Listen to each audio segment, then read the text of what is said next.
Palagtikan taniyan ay gamay ang mga hisaon. Balangko na kung ano kabistado ka na chong. Hindi nasakon ka sa ler, mga galawan mo gunggong. Wanit sabog ni Sadason nga daw naghipak la sabong. Ginulagan mga handong nga gusto ko labuton. Biskan ano pa nakabili disidido nga gwantahon. 100% ka sigurado kag wala may makapugong. Kahisa sa kaugalingon mo wala na namulong. Samtang ako mas gimpili ko nga magpakalinong. Dindubli ang pagimakas kay may gusto nga ibuton. Mga nasa palibot nga wala bili pabilibon. Ginbigay todo ang tanan kay di gusto nga tipidon. Mabungagit pila ka adaw ang kapisan nga gintanong. Ginahulat nga magpamunga agud akong pitason. Makatilaw ka lang biyaya ko nakaupo ta kasada nung wala na oras magsapak sa mga negative nga opinion. Kag di porkit nga nagahipos lang waay na ibuga. Ebidensya ang resulta di kinanglan magbida. Bagay kada sa mga tropa mo nga puros lang kuda. Ang pagkamahisaon nyo mas lala pa sa lala. Grabe sila kung mamuna sang iya kaiban sala. Pero sala sa kaugalingon nila hindi makita mayutan ni. Kung perfecto ka mong antis manita gani dulo distansya na kung may kilala ka muna.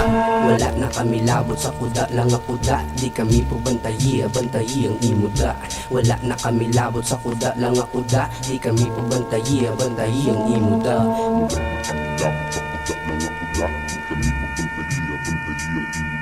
Kung sino pa ang nagaasta nga wala sala. Siya gali ang salarin nga imo ginapangita. Sibak nga ni sakon kung ako na magbira. Daga pamati sa kilid jag kamo ginapang basa. Gahipos lang perme okay lang kung tawgon niya bata. Hindi mo na pwede himuon pa nga bata-bata. Natikalon lang gamay, ikaw bahala kung pikon ka. Kung may hisa ka sa bagay way na nayaduda. Waay na kuya dudla kung sino pa madula. Kung abi mo may labot ko di inda pangita.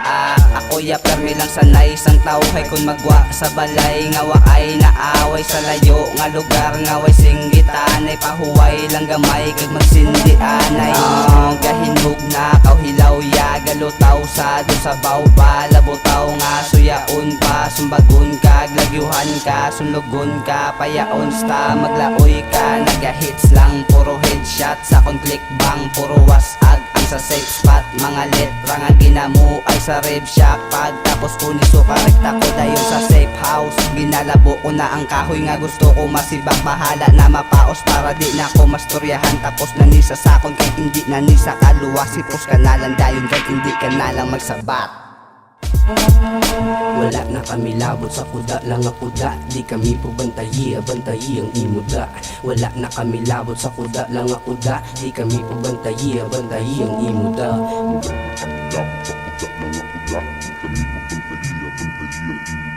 Kung sino pa ang nagaasta nga wala sala. Siya gali ang salarin nga imo ginapangita.